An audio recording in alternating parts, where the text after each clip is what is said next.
Well, we're talking about staying fresh, how to stay fresh in the midst of all the stuff that goes on in life. And we're going to be looking at, for the next few weeks, at John chapter 15. It says in John chapter 15, Jesus said, am the true vine, and my Father is the gardener. He cuts off every branch in me that bears no fruit, while every branch that does bear fruit, he prunes so that it will be even more fruitful. You are already clean because of the word I have spoken to you.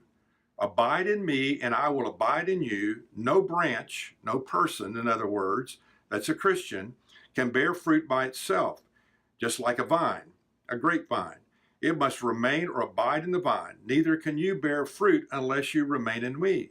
And then he goes on, and we're going to read this whole passage through verse number, I think it's 17, as we study through this. But let me just give you a little background here. This is Jesus's words to his disciples of all times, back then and now today. And this is the night before Jesus goes to the cross. So someone said that last words are lasting words. Jesus himself lived out or modeled or personified everything that God was doing in the world. In fact, Jesus even said, if you've seen me, you've seen the Father. The Father and I are one. In other words, Jesus claimed to be God in a body. So Jesus' primary thrust while he was on the planet was to focus on, first of all, who he was.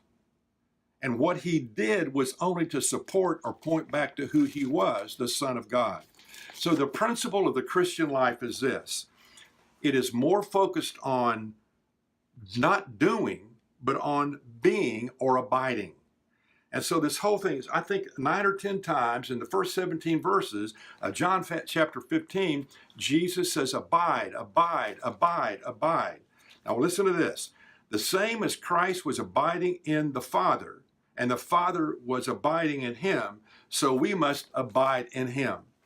So he mentions the vine here. The vine is Jesus Christ. The gardener or the vine dresser is God the Father.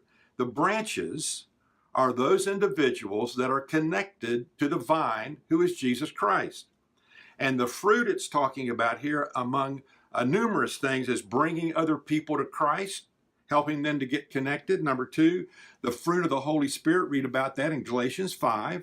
You might want to go over that. And number 3, how we live our lives, hopefully lived in such a way that they reflect well on the God that we follow through his Son, Jesus Christ. But here is the key. The key is, are we connected? Someone might say, well, what do we have to do? He said, abide. Abide in me, and I in you. Remain in me, and I in you. Stay connected with me, and I connected to you. But some branches, some people, unfortunately, who even may sit in a church and claim to know Christ, are not abiding and connected to Christ the vine. Here's what some people say. I have a close affinity to the vine, or I'm deeply impressed with Jesus, the vine, or I'm ready to discuss and debate the vine, or some even may attend where the vine is in church.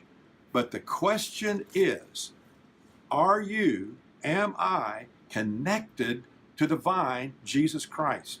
Do you have a relationship with him? Does he live in you? Do you know that for sure? So what we're going to talk about next time is how to get connected and stay connected to Jesus Christ, the vine. You think about that.